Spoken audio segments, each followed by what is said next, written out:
অখণ্ড মণ্ডলেশ্বর শ্রী শ্রী মঠ স্বামী স্বরূপানন্দ পরমহংসদেব ভক্তজনের প্রাণের ঠাকুর শ্রী শ্রী বাবা মনির রাতুল চরণে অনন্ত কোটি প্রণাম জানিয়ে শুরু করছি আজকের নিবেদন। ওম অখণ্ড সংহিতা বা অখণ্ড মণ্ডলেশ্বর শ্রী শ্রী মঠ স্বামী স্বরূপানন্দ পরমহংসদেবের উপদেশ বাণী ত্রয়োদশ খণ্ড। শ্রীহট্ট জেলান্তর্গত কুলাউড়া নিবাসী জনৈক পত্রলেখকের পত্রের উত্তরে শ্রী শ্রী বাবা মুনি লিখিলেন, আসক্তি পাপের জননী, এই আসক্তিকে বর্জন করো। ধনার্জনাসক্তি, রমণ সুখাসক্তি, সুখাদ্য সাধনাসক্তি মানুষের সরল সুন্দর পবিত্র মনকে নরকের অগ্নিতে দগ্ধ করিয়া মারিতেছে। পিতা যে পুত্রকে, মাতা যে কন্যাকে নিজ হাতে ধরিয়া অসম্মান ও কলঙ্কের পথে ঠেলিয়া দিতে পারিতেছে, দ্বিধা নাই, সংকোচ নাই, কুণ্ঠা নাই, লজ্জা নাই। ইহার একমাত্র কারণ এই যে জীবনের কচি বাঁশে আসক্তির ঘুণে দড়িয়া আছে।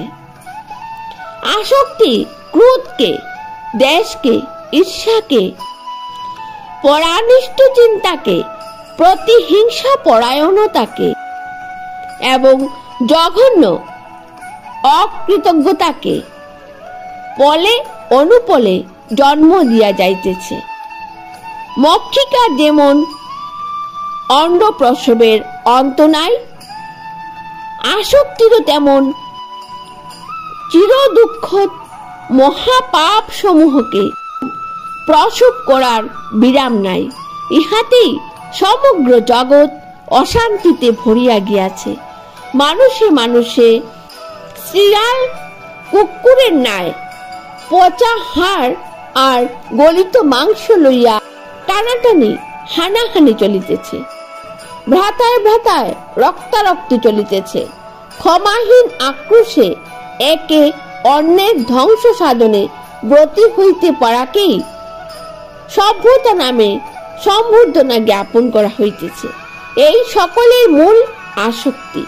আসক্তি কমাও, শান্তি আসিবে।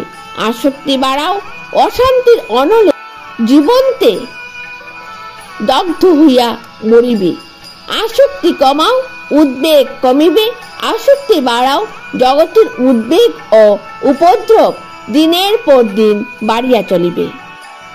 ভক্তগণের প্রাণের ঠাকুর শ্রী শ্রী বাবা মুনি বলিলেন, কিন্তু আসক্তি কমাইতে হইবে বলিয়া কর্তব্য কার্যে উদাসীন হইবে, এইরূপ কোনো কথা নাই।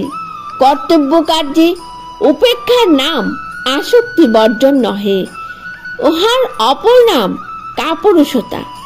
অর্জুনকে শ্রীকৃষ্ণ কর্তব্য কার্য পরিত্যাগের উপদেশ দেন নাই, পরন্তু আত্মকর্তৃত্ব বোধ, অহমিকা, হিংসা বুদ্ধি এবং সুখাসক্তি বর্জনেরই উপদেশ দিয়াছিলেন।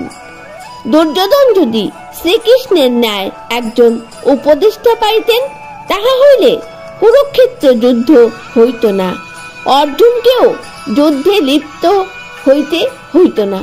একমাত্র অর্জুনের আসক্তিহীনতাই জগৎ হইতে হিংসা বিদ্বেষকে দূর করিতে পারে না। দুর্যোধনেরও আসক্তিহীনতা চাই।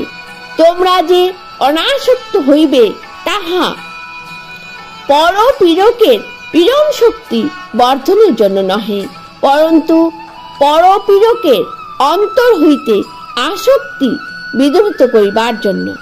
অনাসক্ত কর্মজীবন যাপন করিয়া তোমরা তাহার প্রভাব নিখিল জগতে অনুভব করাও।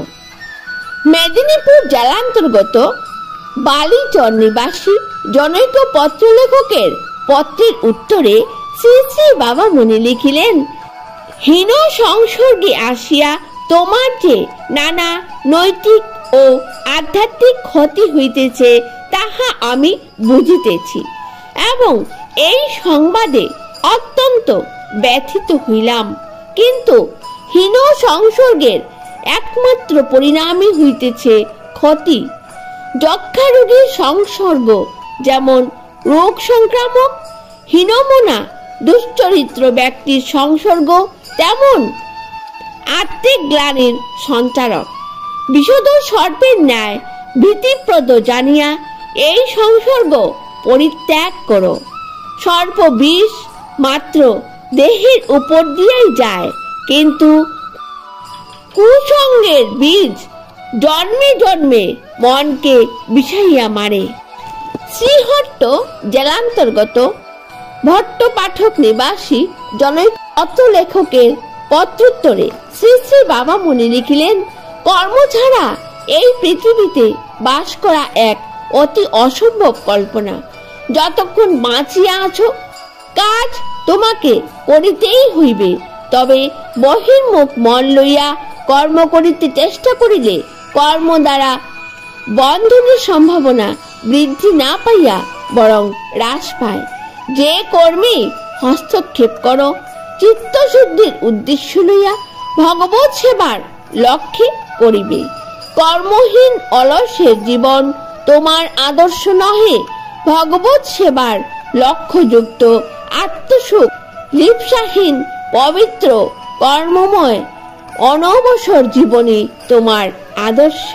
প্রত্যেকটি কর্মের ভিতর দিয়া যাহাতে ভগবত প্রেমের অনুশীলন হইতে পারে তেমন সুকৌশলে কর্ম সম্পাদনে চেষ্টিত হইবে। স্থূল অথবা সূক্ষ্ম যেরূপ কর্মই যখন তোমার হস্তে আসিয়া পড়ুক, ভগবত সেবার প্রয়োজনের অধীন করিয়া তাহার দাবি মিটাইতে চেষ্টা করিবে। কর্মীরূপে যশ সংবর্ধনা পাওয়া তোমার লক্ষ্য হইবে না, কিংবা কর্ম সম্পাদনের ফলে অনিত্য জগতের কোনো বৃহৎ স্বার্থ সংসিদ্ধ হইয়া গেলে তাহাও তোমার আনন্দের হেতু হইবে না। তোমার কর্ম লোকত যে ফলই প্রসব করুক, অলোকত তোমার অন্তরের ভগবত প্রেমের সম্ভারই যেন সুসজ্জিততর করিতে সমর্থ হয়। এই কর্মই প্রকৃত কর্ম এবং ইহা দ্বারা জীব নিত্য কুশলে অবস্থিত হয়। সবাইকে সশ্রদ্ধ জয়গুরু জানিয়ে আজকের মতো শেষ করছি। সবাই খুব ভালো থাকবেন, সুস্থ থাকবেন। এরকম আরো নতুন নতুন ভিডিও নিয়ে আপনাদের সামনে পরবর্তীতে উপস্থিত হব। জয়গুরু।